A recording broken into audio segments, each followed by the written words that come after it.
The reason that friendships seem not to last long as they used to, and seem to be harder to make, is because a lot of unresolved trauma.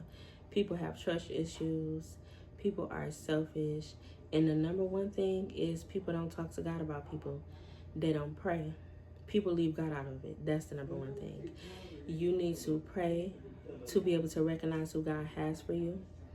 You need to pray to be able to understand what your purpose is together, because everything is about purpose.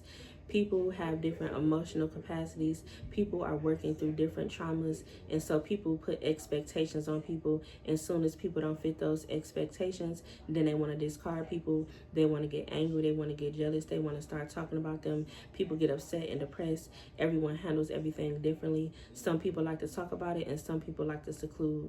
Everyone has different schedules. People get mad when people can't show up to certain events, when people have different mental capacities. People can't be around certain people. People can't be around certain environments. People don't have certain transportation. People don't have certain money to spare. And it's time to stop judging people off of what they don't have, because you don't know what God has planned for you.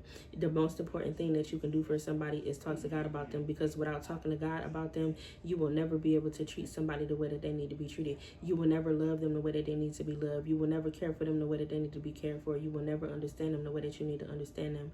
We are not wise enough to understand what God has created. God created them and you. You don't even understand yourself fully, and that's another thing. People don't know themselves. People don't know their purpose. People don't have confidence, and so they get jealous when people get certain blessings. People feel entitled, and it's just a lot of different things that go on.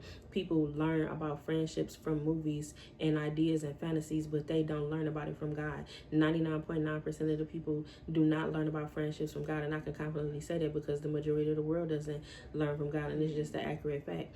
People are not knowing God the way that they need to. And so it will change your life. You have to be prepared for them. You have to be patient. And you have to prioritize God.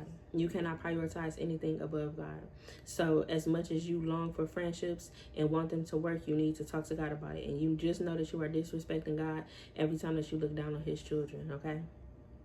So you need to repent, which is to stop doing what you're doing. And you need to work on the fruits of the Spirit, which is Galatians chapter 5. Read the whole chapter. You need to master love. 1 Corinthians chapter 13, verses 4 through 8. Those two things will change your life. If you really want to go far, read Proverbs, the whole book of Proverbs and the whole book of Songs. And if you really, really want to go far, read Matthew, Mark, Luke, and John, which is about Jesus. If you want to take it to the max, consume the whole Bible and don't stop consuming it for the rest of your life. Become a prayer warrior. Don't talk about people's